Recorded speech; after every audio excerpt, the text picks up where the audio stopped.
Hello, this is Mr. Yun from Korea.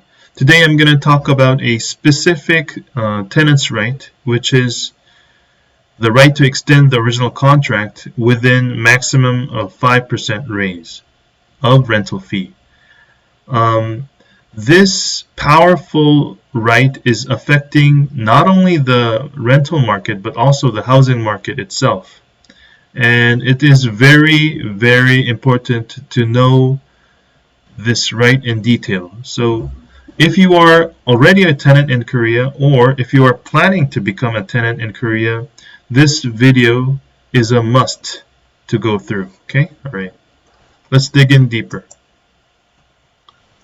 All right, 계약 is contract in Korean. Okay, and 갱신 is renewal in Korean. Okay, 계약, 갱신 means contract renewal, but it's more about extending the original contract. Okay, so normally in Korea contracts are 2-year period. Okay, 2-year period.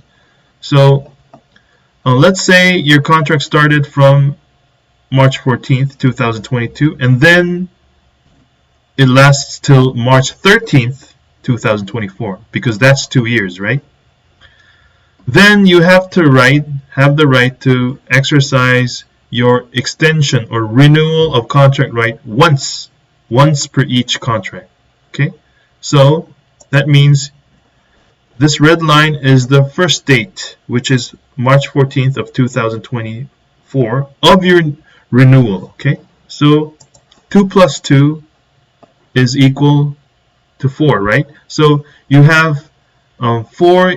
You can actually stay in a spot or a space or a housing unit for 4 years. Okay, your contract with your landlord will be 2 years, right?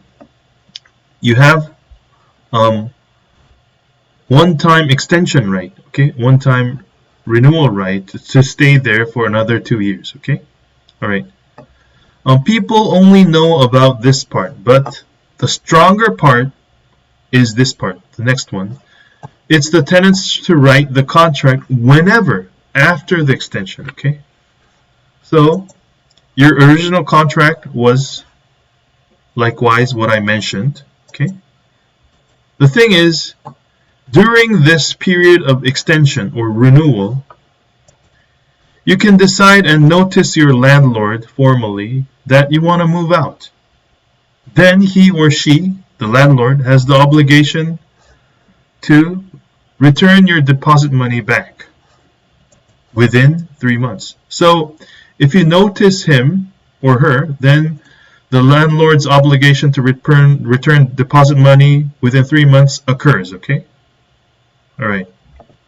So let's say you found a better place and it's even cheaper. Then you can tell your landlord that you're moving out, and then he or she has to prepare your money and then pay the deposit money within 3 months. Okay, we're going to talk about what your action can be after your landlord cannot fulfill the obligation, but let's leave it to next video or something like that. Okay, all right.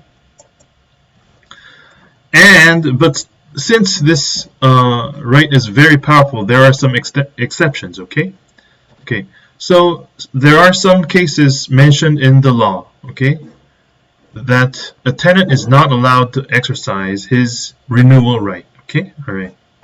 Let's say the tenant has delayed his rental fee for aggregate of 2 months. Okay, all right. This is aggregate of 2 months. All right. So let's say you delayed your rental fee for a month, and then you didn't pay it back, and then let's say 6 months later you delayed your rental payment for another month. Then the landlord can refuse your renewal request after the contract is over. Okay, all right. So this is very important. All right. And then let's say the landlord himself or herself decides to move in. When I say landlord, it includes his father or mother. His father or mother can just move in, or his children. Okay, his son or his daughter. All right, right.